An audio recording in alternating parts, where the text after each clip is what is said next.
Class 9th के प्यारे विद्यार्थी ध्यान दें, जो आपका गणित का पेपर वार्षिक होने वाला साथियों, उसका सेट है आज की इस वीडियो में हम पढ़ने वाले हैं। ये दो अपरिमेय संख्याओं का गुणनफल होता है। तो कभी भी परिमेय संख्या कभी अपरिमेय संख्या होती है ना। किसी वस्तु संख्या का निरपेक्ष मान सदैव होता है तो धन होता है। क्लियर?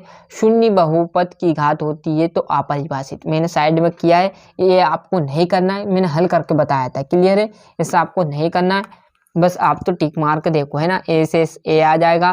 3 आरेख बिंदु से होकर अधिकतम वृत्त खींचे जा सकते हैं, तो एक ही बिंदु से खींचा जा सकता है, जैसे मैंने यहाँ पर बताया हुआ है ना। गोले का आयतन होगा तो 4/3 और पाई आर क्यूब।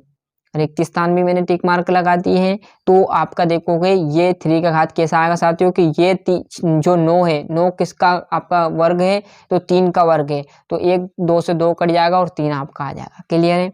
y अक्ष के समांतर रेखाएं के प्रत्येक बिंदु की भुजा समान होती है। सरल रेखा वह भाग जिसके 2 अंत बिंदु हो क्या कहलाते हैं? रेखाखंड कहलाते हैं, जैसे मैंने यहाँ पर बताया हुआ है। क्लियर? समद्विभाजित आ जाएगा। इसमें 3x क्यूब में x क्यूब का गुणांक होता है तो 3, जब क्यूब से क्यूब कट जाएगा तो बचेगा 3। क्लियर है? बिंदु 7 और 6 माइनस के हैं तो कोटि का मान भी माइनस होगा। क्लियर है? यहाँ पर हल करके बताया। ऐसा कोई भी दिक्कत आपको नहीं रहने वाली, पूरा आपको प्रोवाइड कराएंगे साथियों, भरोसा रखिए बस आप तो, है ना। जो आपको बता रहे वो अच्छे से याद कर लीजिएगा, है ना। और am भागित an का आपका पहला ये आ जाएगा। दूसरा, एक ठोस की विमाई की संख्या आ जाएगी 3 और 90% से कम मापन वाला कोण आपका क्या कहलाएगा? न्यून कोण कहलाएगा। बढ़िया से स्क्रीनशॉट ले लीजिए जोड़ी का, इतना कोई डिटेल में आपको नहीं पढ़ना, पूरा आप तो स्क्रीनशॉट लेकर काम चला सकते हो। एक वाक्य बहुत तुम्हें पढ़ कर बता दूंगा क्योंकि एमला में आपको गलती नहीं करनी है। ऐसा बहुपद क्या कहलाता है जिसके सभी गुणांक शून्य हो? शून्य बहुपद। एक बिंदु से होकर कितनी सरल रेखाएं खींची जा सकती है? असंख्या, मतलब असंख्य।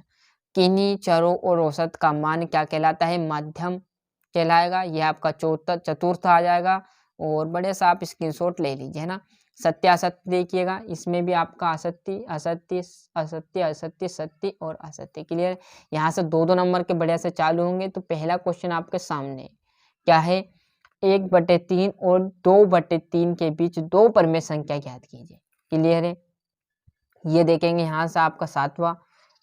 छोटे छोटे सिंपल क्वेश्चन है साथियों, कोई दिक्कत नहीं, बढ़िया से करेंगे हम कंप्लीट उनको भी। क्वेश्चन मेहनत पेपर में बता रहा हूँ साथियों, मेहनत आपको करनी पड़ेगी। क्लियर है? एक विशेष सूचना ये भी है कि मैंने यहाँ पर हिंदी, समाज विज्ञान, विज्ञान के पेपर में डाल दिए। नहीं देखे क्लास 9th के प्यारे विद्यार्थी जरूर देखिएगा, बहुत मदद मिलने वाली है आपको। व्हाट्सएप पर पूरा पेपर, पूरे ऑल सब्जेक्ट आपको प्रोवाइड कराने वाले हैं। क्लियर है?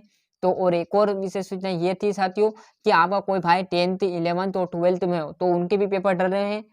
हिंदी का डल गया, उनका भी इंग्लिश का, ऐसे डल चुके उनके क्लास 10th के भी, तो वो भी देख लीजिएगा। उनके यदि आपको कोई भाई हो तो उनकी लिंक पहुंचा दीजिएगा, उनके चैनल, अपने चैनल की लिंक उनके पास, तो वो भी अच्छे से कवर कर सकेंगे। क्लियर है इतनी बातें? तो अब ये तो आपको करने पड़ेंगे। वृत्त की त्रिज्या किसे कहते हैं?